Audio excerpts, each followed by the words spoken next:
தமிழ் சினிமாவின் மாபெரும் நகைச்சுவை நடிகர் நாகேஷ் அவர்கள் இயற்பெயர் நாகேஸ்வரன். கர்நாடகாவில் இவர் பிராமண குடும்பத்தில் பிறந்தார். தமிழ்நாட்டில் தாராபுரத்தில் அந்த பகுதியில் கன்னட மாதவர்கள் வாழும் கொளிஞ்சிவாடி என்ற ஊரில் பிறந்தார். கிருஷ்ணன் ராவ், ருக்மணி அம்மாள் ஆகியோர் இவருடைய பெற்றோர்கள். தந்தை கிருஷ்ணன் ராவ் கர்நாடகத்தில் அரிசிக்கரை என்ற ஊரில் உள்ள ரயில் நிலையத்தில் அதிகாரியாக பணியாற்றி வந்தார். நாகேஷ் அவர்களே சிறு வயதில் வீட்டில் குண்டப்பா என்றும் நண்பர்களால் குண்டு ராவ் என்றும் கிண்டலாக அழைப்பார்கள். தாராபுரத்தில் 10ஆம் வகுப்பு படிப்பை முடித்துக்கொண்டு கோவை PSG கலைக்கல்லூரியில் சேர்ந்து படித்தார். இவர் கல்லூரியில் 2ஆம் ஆண்டு படித்து கொண்டிருந்த போது அம்மன் நோய் வந்ததால் அவரது முகத்தில் தழும்புகள் உண்டானது. பின்பு கோவையில் கல்லூரி படிப்பை முடித்துவிட்டு தனது தந்தையார் பணியாற்றிய ரயில்வே இலாக்காவில் திருப்பூர் ரயில் நிலையத்தில் எழுத்தாளராக பணிபுரியும் வாய்ப்பு கிடைத்ததால் சிறிது காலம் திரைக்கு செல்லும் காலம் வரை அங்கு பணியாற்றி வந்தார். புது வசந்தம், சேரன் பாண்டியன் உள்பட படங்களை நடித்த ஆனந்த் பாபுதான் இவருடைய மகன். சிறு வயதில் இருந்தே நடிப்பின் மீது பற்று கொண்ட நாகேஷ் அவர்கள் அமெச்சூர் நாடகங்களில் நடித்து வந்தார். மணியன் என்பவர் எழுதிய டாக்டர் நிர்மலா என்ற நாடகத்தில் தை தண்டபாணி என்ற கதாபாத்திரத்தில் தை தை என்று நோயாளியாய் மேடையில் குறித்ததால் தை நாகேஷ் என்று, பின்னர் ஆங்கிலத்தில் தை என்பதை தாய் என்று மாற்றி படித்ததால் அவர் தாய் நாகேஷ் என்றும் அழைக்கப்பட்டார். 1959ஆம் ஆண்டில் திரைப்படத் துறையில் நடிக்க தொடங்கினார். தாமரைக்குளம் என்ற திரைப்படத்தில் முதலாக நடித்தார். அதன் பின்னர் சில படங்களில் சிறு சிறு வேடங்களில் நடித்து கொண்டு இருந்தார். ஸ்ரீதரின் காதலிக்க நேரமில்லை திரைப்படத்தில் முக்கிய நகைச்சுவை பாத்திரத்தில் நடித்தார். அப்போது ஸ்ரீதர் மிகப்பெரிய இயக்குனராக இருந்தார்.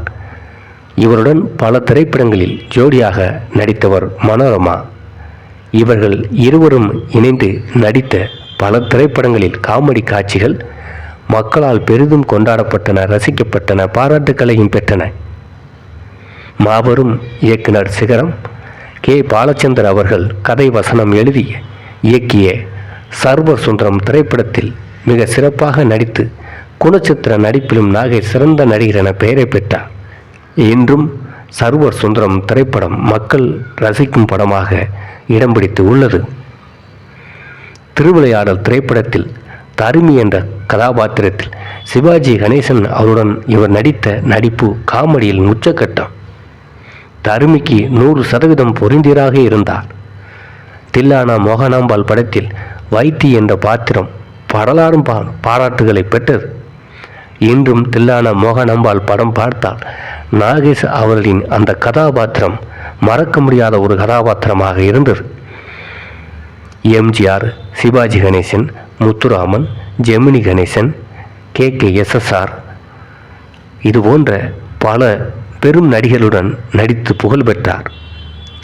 ஒரு காலகட்டத்தில் இவர் நடித்தால்தான் பெருங்கீரோக்கள் படங்கள் கூட ஹிட்டாகும் என்ற நிலை வந்தது. முதலில் நாகேஷை அவர்களை ஒப்பந்தம் செய்துவிட்டு பெரிய ஹீரோக்களை ஒப்பந்தம் செய்த காலங்களும் உண்டு. அந்த அளவுக்கு பல திரைப்படங்களில் எம்ஜிஆர், சிவாஜி அவர்களே நாகேஷையும் படத்தில் சேருங்கள் என்று சிபாரிசு செய்யும் அளவிற்கு அவருடைய காமெடி காட்சிகள் மக்களிடம் இடம் பிடித்தன. அந்த காலகட்டத்தில் சினிமா ரசிகர்களும் மக்களும் போஸ்டரில் நாகேஷ் படத்தை பார்த்தவுடன் திரையரங்குக்கு வந்திருக்கிறார்கள்.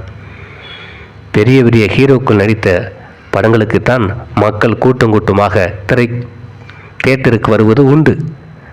ஆனால் ஒரு காமெடி நடிகருக்கு போஸ்டரில் பார்த்தவுடன் திரைக்கு கும்பலாக மக்கள் வந்தார்கள் என்றால் முதலில் அது மாபெரும் நகைச்சுவை நடிகர், குணச்சித்திர நடிகர் நாகேஷ் அவர்கள் போஸ்டரை பார்த்த பிறகுதான்.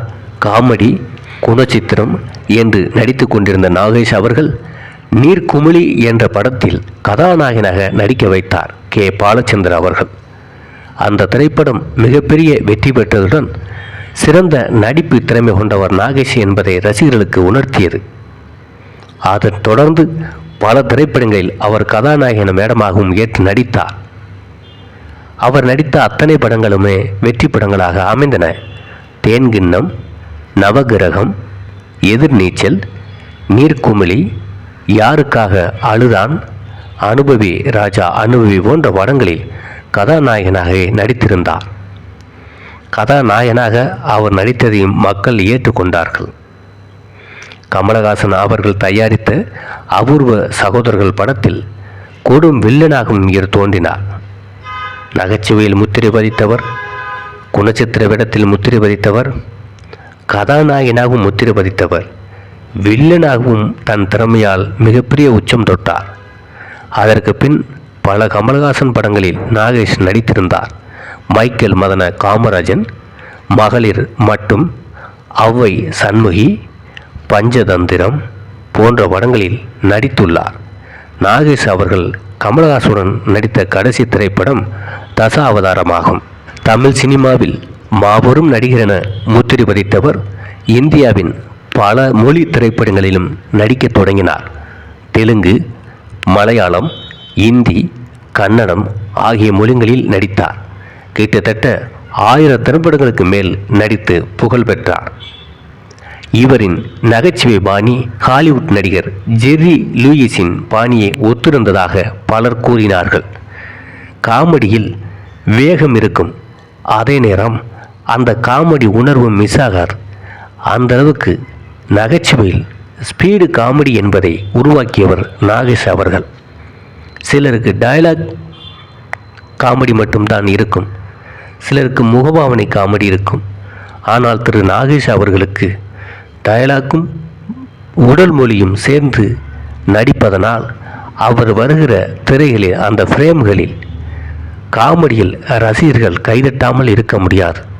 அந்த அளவுக்கு எல்லா திரைப்படங்களிலுமே காமெடியில் தனி முத்திரை விதைத்த மாபெரும் கலைஞர் நடிகர் நாகேஷ் அவர்கள்.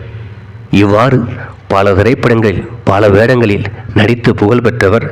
மகளிர் மட்டும் திரைப்படத்தில் ஒரு டெட் பாடியாக அவர் நடித்திருப்பார். டெட் பாடியாக நடிப்பதுதான் கஷ்டம், மற்றபடி நடிப்பது கூட ஈஸியாக நடித்து விடலாம். ஏனென்றால் கேமரா ஓடிக்கொண்டிருக்கும் போது கண்ணை சிமிட்ட முடியாது, மூச்சு விட முடியாது, கை உடல்களை உடம்பை அசைக்க முடியாது. அப்படிப்பட்ட சூழலில் ஒவ்வொரு ஷாட்லேயும் ஒரு ரிஸ்க் இருக்கிறது. ஆனால் அந்த திரைப்படத்தில் ஒரு டெட் பாடியை வைத்து நிறைய நகைச்சுவை காட்சிகள்லாம் இருக்கும். அதில் அருமையாகவே அவர் நடித்திருப்பார். ஒரு இடத்தில் கூட அவர் உயிரோடு இருக்கிறார் என்ற உணர்வை கண்ணுலேயோ முகத்துலேயோ கையிலேயோ காலிலேயோ உடம்புலேயோ காண முடியாது. அந்த அளவுக்கு தத்ரூபமாகவே அவர் ஃபஸ்ட்டு ஷாட்டில் எப்படி முகம் இருந்ததோ அதே ஒன்று படம் முடிகிற வரைக்கும் அந்த முகம் அதே மாதிரி இருந்தது, மாற்றிக்கொள்ளவே இல்லை. அந்த அளவுக்கு ஒரு டெட் பாடியாக அந்த திரைப்படத்தில் நடித்து அந்த படமும் வெற்றி பெற்றது. அதிலையும் மிகப்பெரிய நடிகர் என புகழ் பெற்றார்.